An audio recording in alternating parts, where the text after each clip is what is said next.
आज के लिए विज्ञान भैरव तंत्र का सूत्र है, ध्वनि के केंद्र में स्नान करो।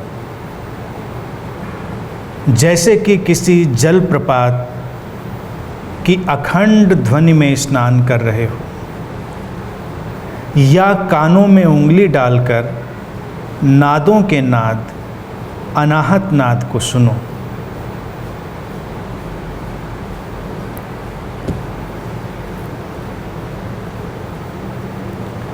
हम ध्वनि पर आधारित ध्यान विधियों में यात्रा कर रहे हैं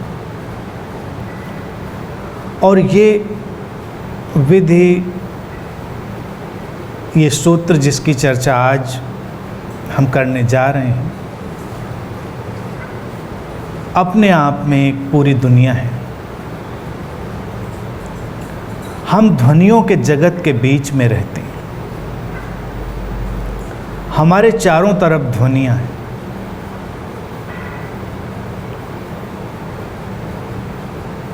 और ये ध्वनियाँ लगातार हमारे जीवन को बना रही हैं, हमारे जीवन को निर्मित कर रही हैं, चाहे हम इसे जानते हों चाहे ना जानते हों। और ध्वनियों की विशेषता एक इस तरह की है, वो हमेशा तुम्हारी तरफ बह के आ रही हैं।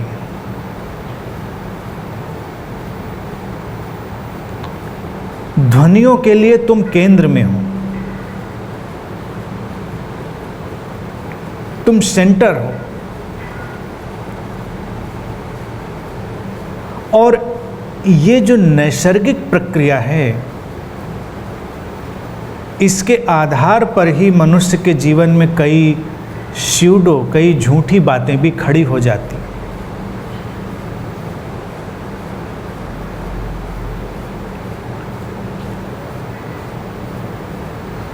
हमारे कान ध्वनियों को सुनने का काम करते हैं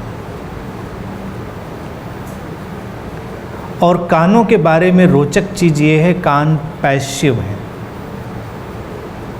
निष्क्रिय है। ध्वनियाँ उन तक आती हैं, वो ध्वनियों को लेकर कुछ नहीं कर सकते। आँख हमारी सक्रिय है, आँख देखती है, आँख यात्रा करती है। इसीलिए जब तुम रिलैक्स होना चाहते हो तो अक्सर तुम कुछ संगीत सुनना चाहते हो, या तुम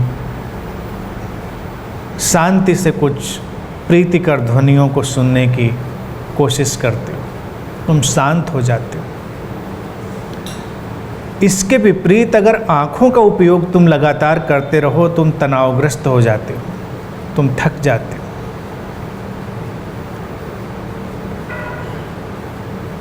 और ये विधि हमारे अंदर के फेमिनिन नेचर को संबोधित करती है। हर व्यक्ति के अंदर यिन यांग, फेमिनिन मैस्कुलिन, स्त्रैण और पुरुष ऊर्जाओं का एक संतुलन है।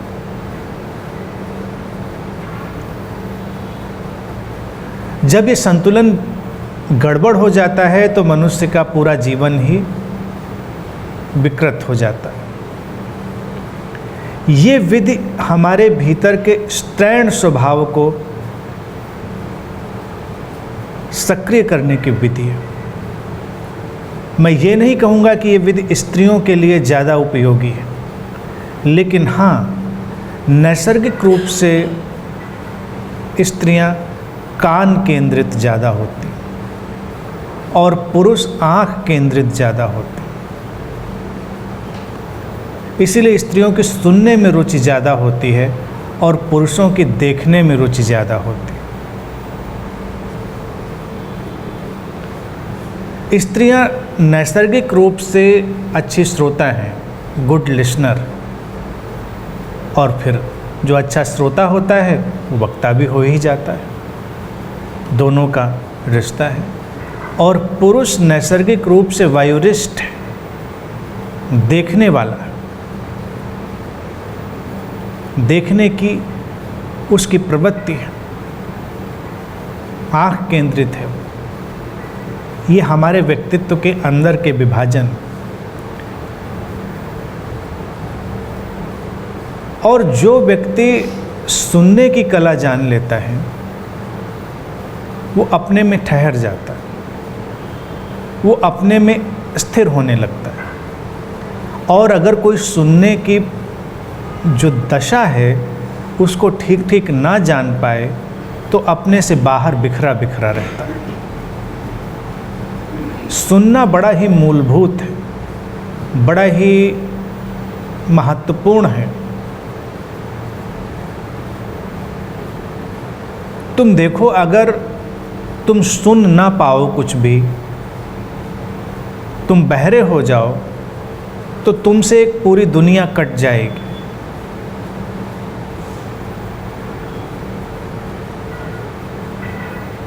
तुम बोल ना पाओ तो तुमसे पूरी एक दुनिया कट जाएगी।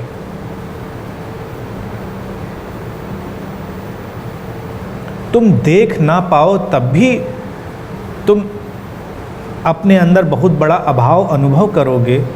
लेकिन अगर समाज में भी तुम देखोगे तो जो लोग देख नहीं पाते हैं वो फिर भी सारे काम कर सकते हैं, सारी तरह से वो सक्रिय हो पाते हैं, उनके सामाजिक जीवन में बहुत बाधा नहीं पड़ती।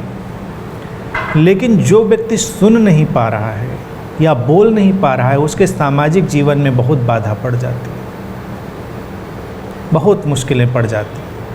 समाज से करीब करीब वो अलग थलग हो जाता है, कट जाता है। सूत्र कहता है कि ध्वनि के केंद्र में स्नान करो। मानो जैसे कि किसी जलप्रपात यानी निर्झर, झरना, तुम उसके बीच में खड़े हो। ध्वनि के केंद्र में, ये तो शिव केंद्र में होने की बात कह रहे हैं, क्योंकि हम केंद्र से हट गए हैं, हमको उस केंद्र का पता नहीं रह गया। अन्यथा ध्वनि हमको केंद्र में ही लाती।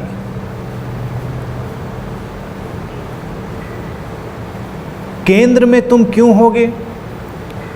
क्योंकि सुनने के लिए, ध्वनि को सुनने के लिए उससे विपरीत कुछ चाहिए।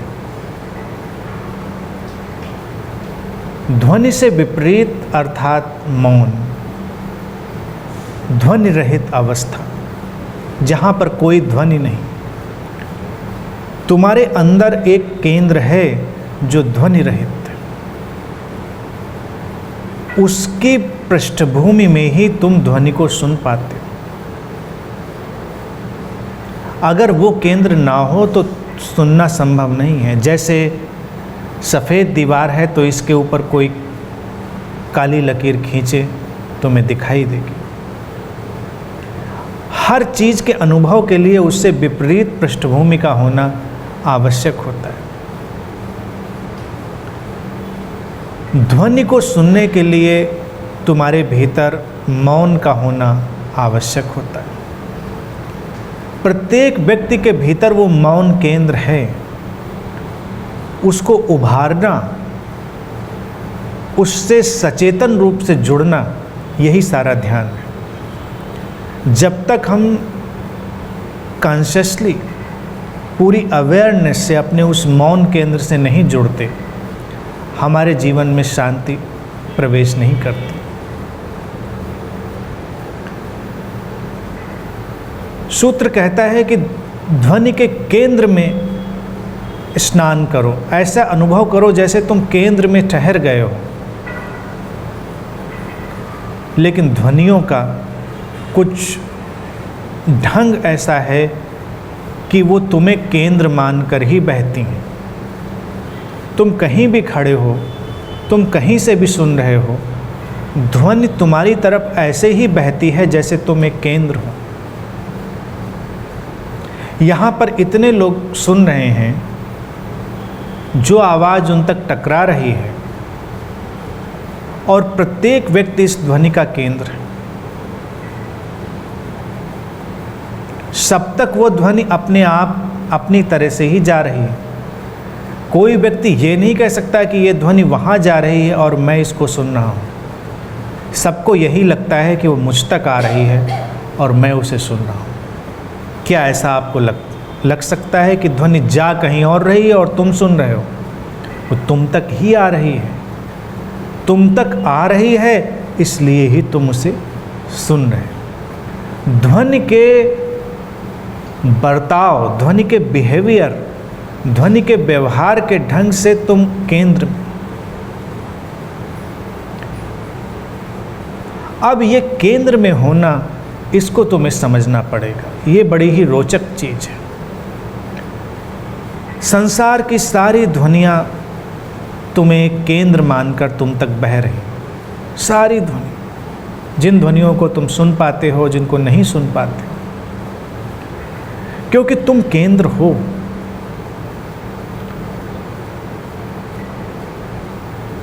अब इस केंद्र के वास्तविक अनुभूति के साथ ही घटती है एक दुर्घटना कि अगर व्यक्ति अपने वास्तविक केंद्र को, अर्थात अपने अंदर की उस मौन को, उस स्थिरता को, उस शाश्वतता को, उस इटर्निटी को अनुभव नहीं कर पाता, तो अचेतन रूप से उसका प्रयास प्रारंभ होता है कि वो पूरी दुनिया का केंद्र बन जाए। मनुष्य के मन की एक अजीब सी गुत्थी है कि तुम उन्हीं चीज़ों की आकांक्षा कर सकते हो जिनका अनुभव तुम्हें किसी न किसी रूप में है। तुम उन बातों की आकांक्षा नहीं कर सकते जिनका तुम्हें अनुभव ही नहीं। मनुष्य को इस केंद्रित होने के भाव का अनुभव है, चाहे वो अचेतन, अनकॉन्शियस तौर से ही क्यों न हो। जब तक वो सचेतन रूप से विथ फुल अवेयरनेस उस केंद्र को नहीं जान लेता, उसके अंदर एक झूठा भाव पैदा होता है, एक स्यूडो स्ट्रीम पैदा होती है कि मैं दुनिया का केंद्र बन जाऊं। यहीं से उसका अहंकार पैदा होता है। अहंकार इसीलिए एक बड़ी झूठी व्यवस्था है।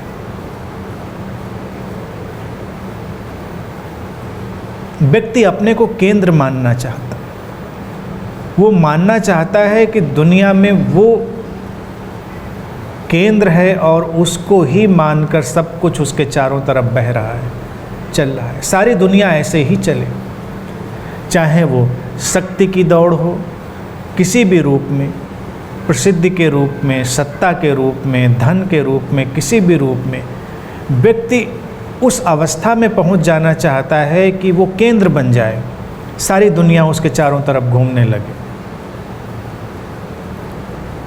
ये एक झूठा भाव है और इस भाव से व्यक्ति हमेशा पीड़ित होता है, क्योंकि उसको लगता है कि नहीं, उतना केंद्र तो नहीं बन पाया, वो कहीं और भी ध्यान जा रहा है लोगों का। जब व्यक्ति इस विक्षिप्तता में होता है तो वो कहीं जाए, कोशिश करता है कि वो केंद्र बन जाए, सेंटर बन जाए। तुम किसी पार्टी में जाओ, तुम सेंटर बन जाओ, तुम्हारी ही चर्चा हो, सब तुम्हारे ही गुणगान कर रहे हो, उसके लिए लोग कुछ भी करने के लिए तैयार हैं, अच्छा भी और बुरा भी। अच्छे तौर से वो कुछ सृजनात्मक काम कर सकते हैं और बुरे तौर से वो बहुत सारा उपद्रव कर सकते हैं। अपना पहनना, ओढ़ना, बातचीत, किसी भी तौर तरीके से लोग कुछ भी ऐसा विचित्र करना चाहते हैं कि वो केंद्र बन जाएं। ना बन पाए केंद्र तो पीड़ा होती।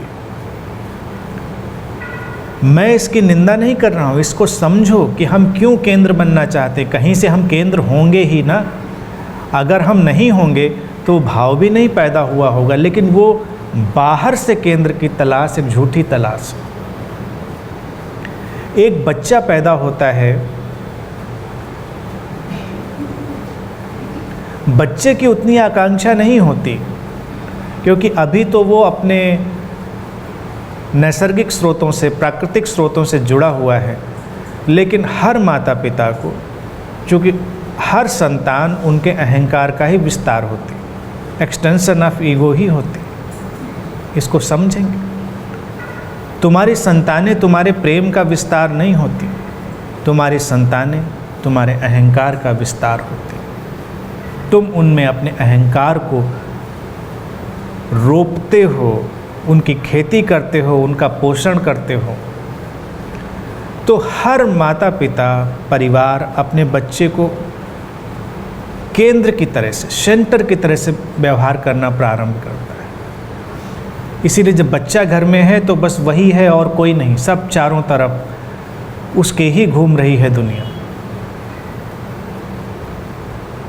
लेकिन ये बच्चा नहीं चाहता, ये तुम चाहते हो। लेकिन फिर वो उसको अचेतन रूप से ग्रहण कर लेता है और वो जहाँ जाएगा कोशिश करेगा कि सब उस पर ही ध्यान दें, वो केंद्र बना रहे। तो उसके लिए वो सीधे काम भी करेगा, उल्टे काम भी करेगा, सृजनात्मक काम भी करेगा, विध्वंसक काम भी करेगा, क्योंकि ध्यान चाहिए। और ध्यान मिलना कम हो जाए, तुम्हारे केंद्र मानकर तुम्हारी तरफ दुनिया देखना कम कर दे, तुम विक्षिप्त होने लगते। बहुत सारे लोग इसीलिए एबनॉर्मल हो गए हैं क्योंकि उन्होंने अपने को केंद्र माना था और दुनिया उनको केंद्र मानने नहीं देती। तुम संसार में जीते हो और संसार तुमको बार बार बताता है कि तुम केंद्र नहीं हो। बहुत सारे केंद्र हैं, अकेले तुम नहीं। तुम्हें पीड़ा होती है, तुम्हें कचोट उठती है, तुम संघर्ष करते हो और उसी द्वंद्व में व्यक्ति विक्षिप्त होता चला जाता है। लेकिन ये केंद्र मानने की विक्षिप्तता शुरू कहाँ से हुई? वो इस सूत्र में। इस सूत्र कहता है कि ध्वनि के केंद्र में हो तुम, और ध्वनि के केंद्र में तुम ऐसे ही हो जैसे संसार का तुम केंद्र हो, सेंटर ऑफ द यूनिवर्स। सारी ध्वनियाँ तुम्हारी तरफ बह रही हैं और इसका रोचक तथ्य यह है कि जैसे ही तुम अपने इस वास्तविक केंद्र में प्रवेश करते हो, तुम अस्तित्वगत हो जाते हो, तुम एग्जिस्टेंशियल हो जाते हो। तुम्हारी जो व्यक्तिगत सत्ता है, इंडिविजुअल आइडेंटिटी है, वो डिजॉल्व हो जाती, वो बाहर की परत है, खत्म हो जाती। इस ध्यान को अगर तुम साध लो तो तुम्हें कोई विचलित ही नहीं कर सकता, कोई तुम्हें परेशान ही नहीं कर सकता। तुम ऐसी अवस्था में आ जाओगे कि तुम इतने आत्मनिर्भर हो जाओगे कि तुम्हारी शांति और प्रसन्नता कोई छीन ही नहीं सकता। अभी तो सब बाहर निर्भर। आमतौर से ध्यानियों को भी यही अड़चन है, क्योंकि ध्यानियों का ध्यान वास्तविक कम होकर बाहरी उपायों पर ज़्यादा है। कोई मंदिर जा रहा है तो ध्यान, कोई मस्जिद जा रहा है, कोई किसी आश्रम जा रहा है, कोई हिमालय जा रहा है तो ध्यान है, किसी के पास ध्यान की कोई विधि है तो ध्यान है, शांति है तो ध्यान है। लेकिन अगर शोर है तो शोर का तुम क्या करोगे? तुम्हारे जीवन में सब व्यवस्थित है तो तुम ध्यानपूर्ण हो। जीवन में अगर सब उथल पुथल हो जाए तब। ये विधि कहती है कि दोनों स्थितियों में ध्यान है, सहज होना है। शोर और संगीत, इसके बीच में बहुत फासला नहीं है। शोर भी ध्वनि है और संगीत भी ध्वनि है। तुम दोनों के केंद्र में। संगीत की ध्वनियाँ थोड़ी अलाइंड हैं, थोड़ी उनकी व्यवस्था बैठी हुई है, इसलिए तुमको प्रीतिकर लगती। शोर में वो ध्वनियाँ हैं जो अभी अलाइंड नहीं हैं, व्यवस्थित नहीं है, वो तुमको उतनी प्रीतिकर नहीं लगती। तो हर व्यक्ति शोर से बचना चाहता है, संगीत को पसंद करना चाहता है। अब अगर किसी को ध्यान करने के लिए कहो और शोर हो रहा हो आसपास, तो उसको लगता है ध्यान कैसे संभव है। ध्यान के लिए उसको लगता है कमरा बंद करना चाहिए, सब शांत होना चाहिए, कोई डिस्टर्ब करने वाला नहीं होना चाहिए, तब ध्यान होगा। नहीं, तब ध्यान नहीं होगा, तब तो तुम आधे अधूरे होगे। ध्यान तो तब होगा जब तुम टोटलिटी में, समग्रता में होगे, और वो समग्रता तुम्हारा केंद्र होगी, क्योंकि केंद्र तुम्हारा सेंटर, तुम्हारे अंदर का जो स्थिर बिंदु है, वो अपने आप में हर चीज़ को शामिल किए हुए है, और हर चीज़ को शामिल किए है, इसीलिए वो सबसे बाहर भी है। बस तुम इस केंद्र में होने की बात अगर समझ जाओ, तुम किसी ध्वनि से संघर्ष मत करो, उससे लड़ाई मत लड़ो,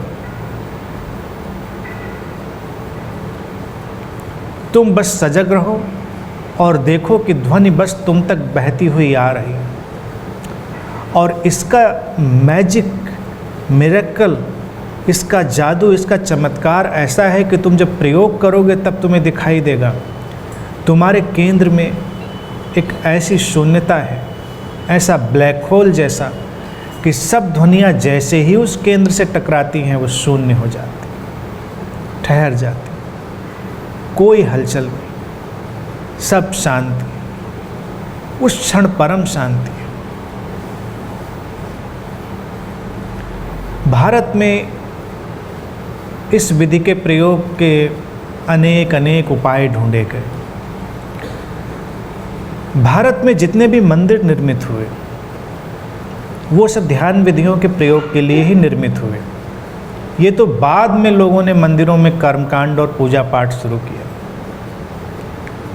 तुम्हारे कर्मकांडों और पूजा पाठों की कोई अहमियत थोड़ा ही है, वो तो तुम्हारा मनोरंजन है, तुम्हारा एंटरटेनमेंट है, क्योंकि तुम जानते ही नहीं कि तुम क्या कर रहे हो। जैसे तुम बचपन में कुछ खेल खेलते थे वैसे ही तुम बड़े होकर खेल खेलते। तो मंदिर वैसे ही कुछ खेल का आयोजन बन गए, लेकिन पहले मंदिर ध्यान के आयोजन के रूप में थे। कोई साधक वहाँ जाकर बैठा, अकेला या समूह में। मंदिर एक सामाजिक घटना हुआ करते थे। मंदिरों में लोगों का आना जाना,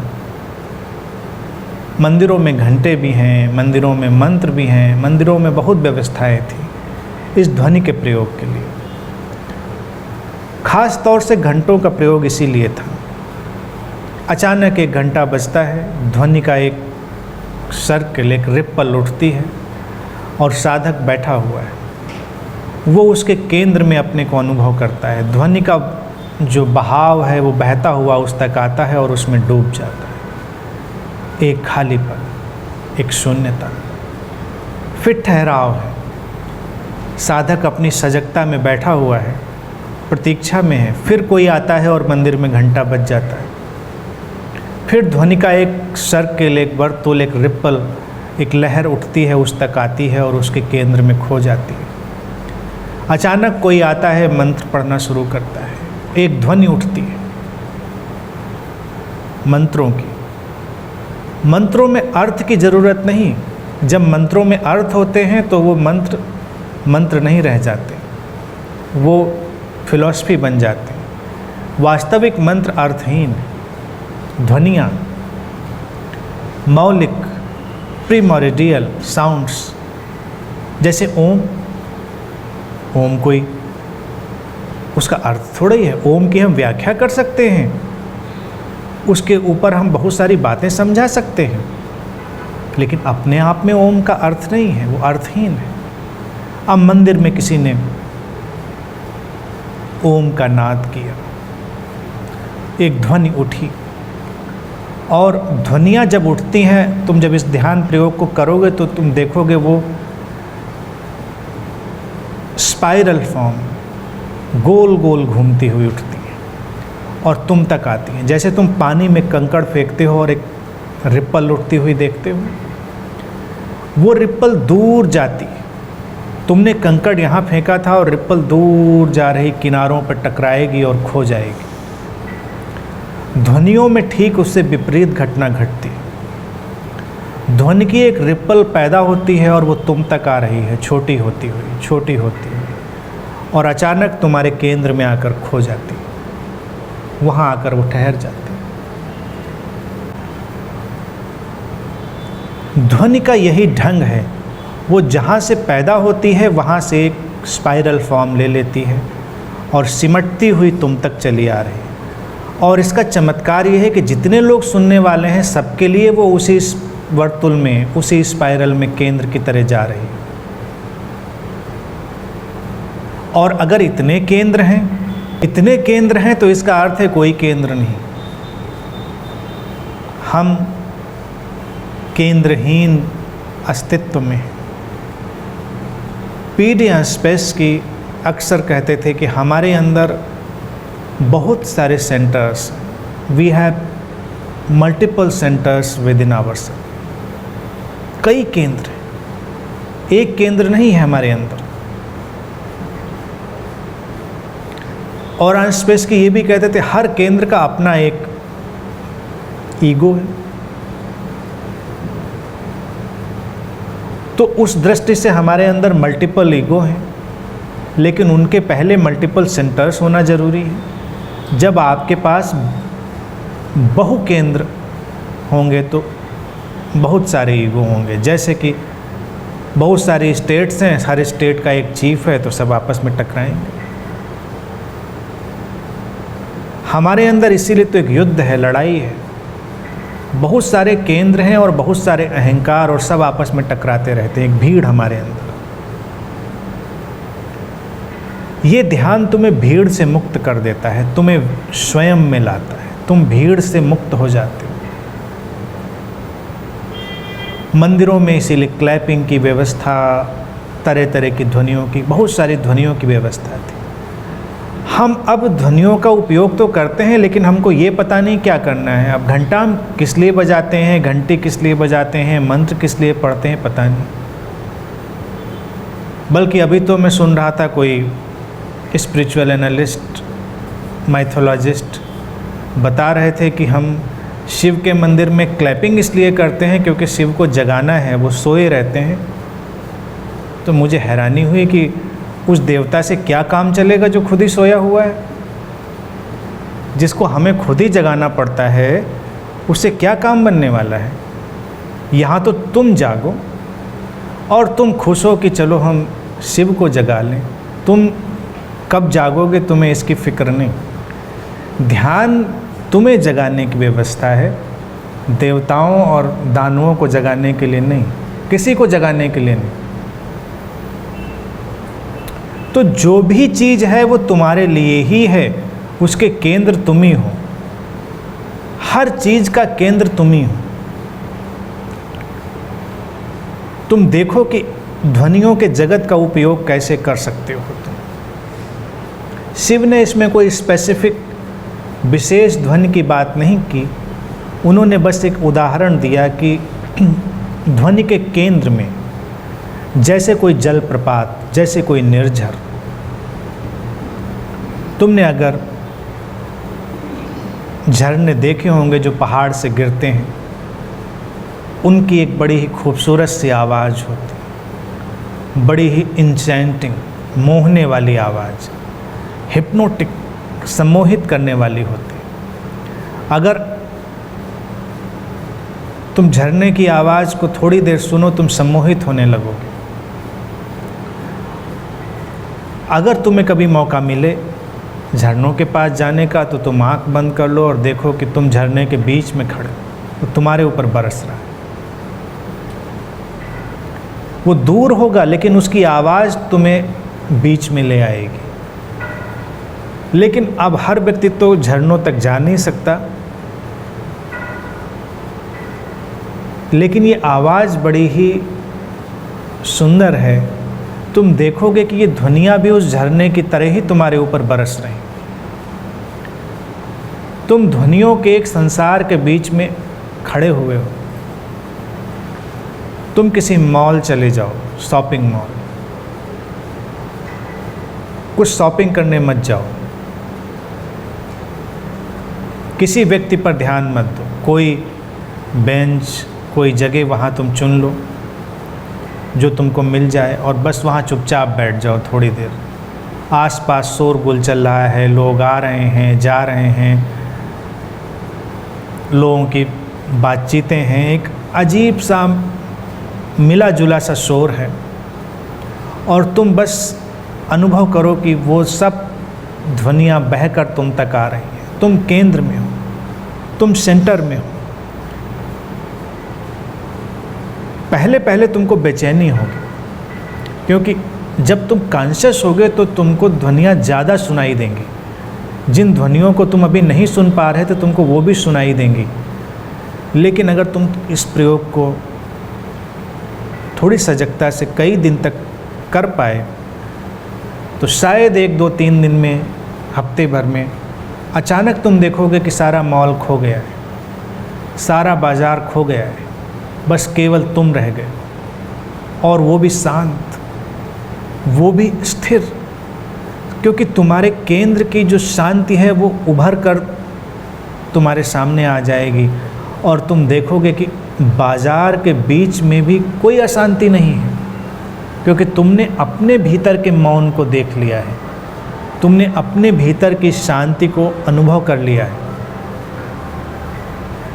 आजकल के वक्त में मॉल्स में प्रयोग करना आसान हो गया है। तुम आधा घंटा तो कम से कम वहाँ प्रयोग कर सकते हो। बीच बाज़ार में प्रयोग करना मुश्किल है, क्योंकि तुम वहाँ कहीं बैठ नहीं सकते, तुम खड़े नहीं हो सकते। लेकिन कभी मौका मिले तो तुम कहीं सड़क के किनारे थोड़ी देर खड़े भी हो सकते हो। तुम मान लो अपनी गाड़ी से जा रहे हो, सुविधा है कि तुम अपनी कार कहीं सड़क के किनारे पार्क कर सकते हो, तुम पार्क कर दो और बस शोर से विरोध न रखते हुए, उसे पूरा स्वीकार करते हुए अपनी आंखें बंद करो और ध्वनियों को अपनी ओर बहने दो। जैसे झरने की ध्वनि बह रही है। झरने की ध्वनि भी आक्रामक है, बड़ी सूदिंग नहीं है, पहाड़ को तोड़कर निकली है। उसकी ध्वनि में भी एग्रेशन होता है। तो कई बार एकदम से जो लोग झरने की ध्वनि सुनते हैं वो डर भी जाते हैं। रात में सुनने को मिल जाए तो डरावनी भी लगती है झरने की ध्वनि। ऐसे ही तुम्हारे आसपास की ध्वनियाँ, शोर, लेकिन हम विपरीत ध्रुवों से जुड़े हैं। इसमें एक मिस्टीरियस बात मैं कहना चाहूँगा कि अगर इस शहर में 100 लोग भी ऐसा प्रयोग कर पाने में सक्षम हो जाएं, जो ध्वनियों के जगत के बीच में रहते हुए ही अपने केंद्र में डूब जाएं और उसकी शांति को अनुभव कर पाएं, तो ये ध्वनि प्रदूषण खत्म होते भी देर नहीं लगेगी। अचानक लोग डिसिप्लिन्ड हो जाएंगे, अचानक लोगों की व्यवस्थाएं बदल जाएंगी, अचानक बहुत कुछ हो जाएगा। जीवन जुड़ा हुआ है, हम नहीं जानते। इसीलिए शिव इसमें तुरंत ही दूसरा सूत्र भी डाल देते हैं। देखने में तो लगता है कि 2 अलग अलग सूत्र हैं, लेकिन वो एक ही सूत्र का विस्तार है। वो कहते हैं अपने कान में उंगलियां डालकर, जब कोई ध्वनि नहीं रह जाती, तुम्हें कोई ध्वनि नहीं सुनाई दे रही, तुम नादों के नाद, अनाहत नाद को सुनो। एक और तो प्रयोग कह रहा है कि तुम ध्वनियों के संसार से जुड़ो, उसको अनुभव करो, उसको सुनो। और दूसरी ओर कह रहा है प्रयोग कि तुम कानों में उंगलियां डाल लो, ईयर प्लग्स लगा लो। जब तुम्हें कोई ध्वनि नहीं सुनाई देगी तब भी तुम्हारे अंदर कोई ध्वनि होगी, उसी को अनाहत नाद कहते हैं। हर ध्वनि तो किसी टकराव से पैदा हुई है। आहत, उसको आहत नाद कहते हैं, यानी कि जो टकराने से पैदा हुई। लेकिन तुम्हारे सन्नाटे की, तुम्हारे शून्य की, तुम्हारे मौन की भी एक ध्वनि होती है जिसमें कोई टकराव नहीं हुआ, फिर भी वो है। उसको जिन साधकों ने सुना, उसी को उन्होंने अनाहत नाद कहा, उसी को ओंकार की तरह अनुभव किया, उसी को ओम की तरह अनुभव किया। तो जब तुम अपने कानों में उंगली डालते हो तो तुम्हारे अंदर का वो मौन केंद्र भिन्न ढंग से तुम्हारे लिए काम करता है और तुम अपने भीतर के सन्नाटे में एक गूंज सुनते हो, वो अनाहत नाद। ये विपरीत चीज है। और इस प्रयोग के लिए ही कई बार साधक दूर हिमालय चले जाते थे। कारण ये था कि वो ध्वनियों के संसार से दूर जाना चाहते थे। और हिमालय में भी तुम देखोगे बहुत दूर, इतनी दूर जहाँ पर कम से कम ध्वनियाँ रह जाएं, और वहाँ पर जब वो अपने कानों में उंगली डालते तो उनको अलग ही अनाहत नाद का अनुभव होता था। हम आज यहीं पर रहते हुए उस प्रयोग को कर सकते हैं। ये दो दिशाएं हैं और इस विपरीत दिशा में एक रहस्य ये भी छुपा हुआ है कि जीवन विपरीत से जुड़ा हुआ है। जब तक हम विपरीत का संतुलन न साध लें तब तक जीवन अधूरा बना रहेगा। हम जीवन में अक्सर एक पक्ष ही चुनना चाहते हैं, दूसरे पक्ष का इनकार करना चाहते हैं। इसलिए ही जीवन में द्वंद्व पैदा होता है, कॉन्फ्लिक्ट पैदा होता है। सूत्र के पहले पक्ष में हमने शोर को, ध्वनियों के जगत को चुना और उसके बीच में केंद्र की तरह ठहर गए, और दूसरे पहलू पे हमने सारी ध्वनियाँ छोड़ दी और बस अपने साथ रह गए, निर्ध्वनि में, साउंडलेसनेस में। कई लोग इसीलिए ध्यान में इस दुविधा में रहते हैं कि ध्यान आँख खोलकर होता है या आँख बंद करके होता है। ध्यान के लिए आँख खोलनी जरूरी है या आँख बंद करनी जरूरी है। मेरा उनसे हमेशा यही कहना रहा है कि दोनों जरूरी है, खोलना भी, बंद करना भी। तुम ये नहीं कह सकते कि ध्यान आँख बंद करके ही होता है, तुम ये भी नहीं कह सकते कि ध्यान आँख खोल कर ही होता है। जीवन दोनों में है, तो तुम यही कह सकते हो कि आँख खोल कर भी होता है, आँख बंद करके भी होता है। तब पूरा हुआ, वर्तुल पूरा हुआ, नहीं तो आधा अधूरा रह जाएगा। फिर कुछ लोग ये प्रश्न पूछते हैं, ध्यान अगर हम अकेले करें एकांत में तो ज़्यादा ठीक है या समूह में करें तो ज़्यादा ठीक है। कुछ लोग जो अकेले रहने वाले हो जाते हैं, भीड़ से डरने लगते हैं, उनको एक फोबिया भीड़ का आ जाता है, तो वो भीड़ में नहीं आना चाहते। और कुछ लोगों को अकेले होने से डर लगने लगता है, तो अकेले उनको बैठने से घबराहट होती है, तो वो भीड़ में जाना चाहते हैं। दोनों स्थितियाँ, दोनों तुम्हारे मानसिक बिखराव की स्थितियाँ।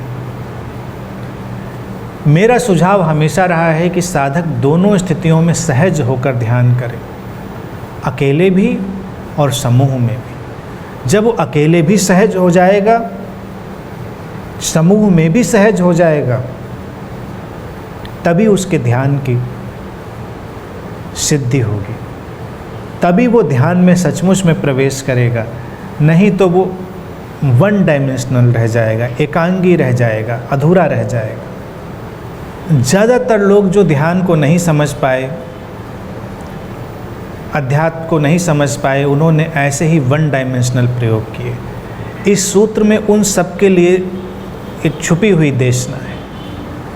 कुछ लोगों को लगा कि परिवार में होकर ही साधना होनी है, कुछ लोगों को लगा कि परिवार छोड़कर चले जाना है, अकेले होकर ही साधना होनी है।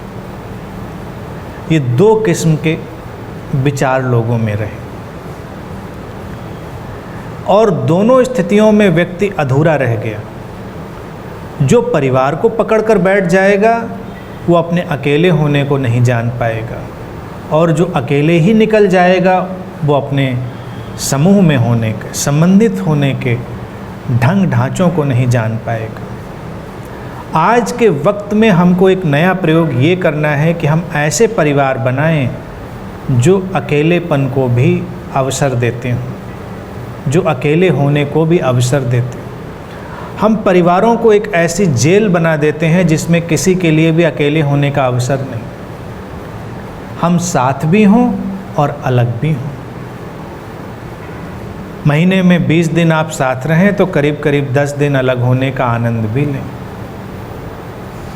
सुविधा हो तो घर में ही लें, अलग अलग कमरों में रहें, अलग अलग अपना काम करें, शांति से रहें। नहीं तो 10 दिन कहीं अलग चले जाएं।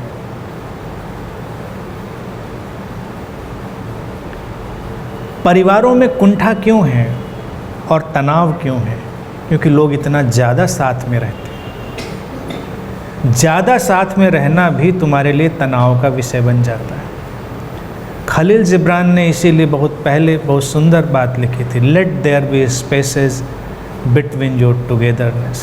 अपने साथ के बीच कुछ अंतराल रहने दो, तभी संबंध खूबसूरत होंगे। एक भवन बहुत सारे खम्भों पर, पिलर्स पर खड़ा होता है तब जब पिलर्स दूर दूर होते हैं, और होते भी।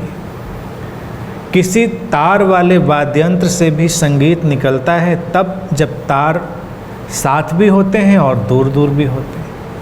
एक दूसरे के ऊपर ही उनको बांध दो, ज़्यादा हारमनी बना दो, भाईचारा बना दो, मोहब्बत ज़्यादा हो जाए तारों में, किसी भी वाद्ययंत्र में, और लिपट जाएं एक दूसरे से, तो किसी वाद्ययंत्र से कोई संगीत नहीं निकलेगा।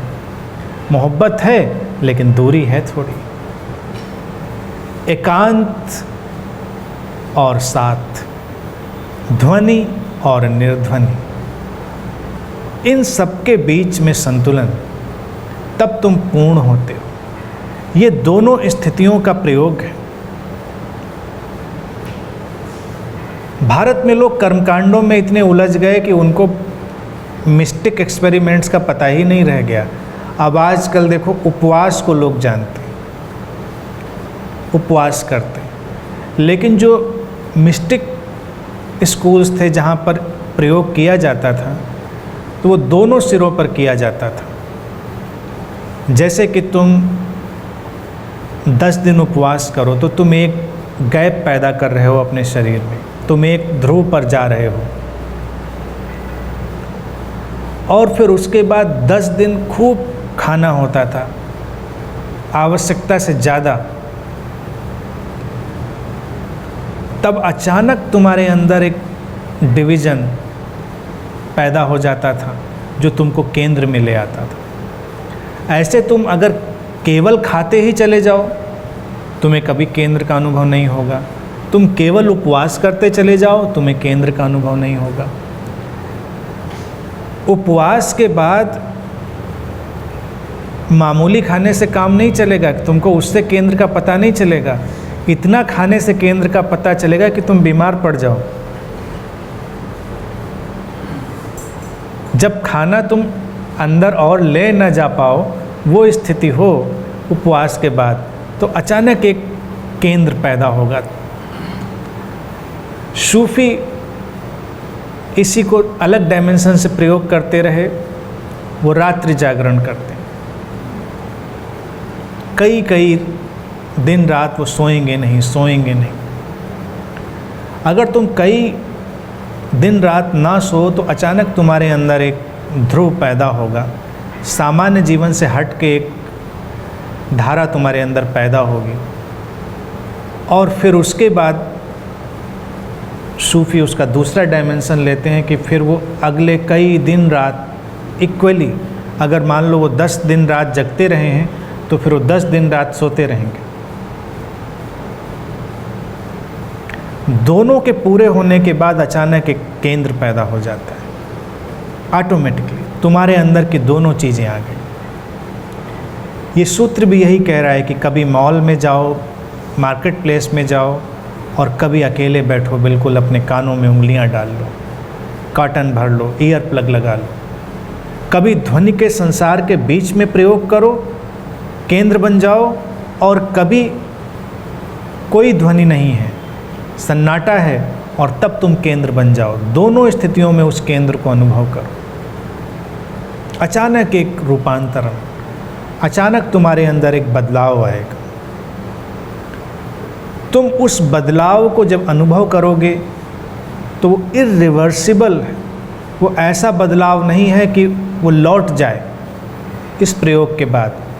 आम तौर से ध्यान साधना के बहुत सारे बदलाव रिवर्सिबल होते हैं। लोग कुछ दिन शांत होते हैं, अचानक फिर लौट जाते हैं। बहुत सारे लोगों की समस्या यही है, उनको लगता है कि नहीं, कुछ दिन तो बहुत अच्छा लगा, फिर सब बेकार हो गया। क्योंकि तुमने दूसरा ध्रुव अभी नहीं जाना, तुमने दूसरे ध्रुव को अभी नहीं देखा। तुमको दोनों ध्रुवों को देखना, उनको अनुभव करना आवश्यक है। इसलिए इसके दोनों डायमेंशन पर तुम प्रयोग करो।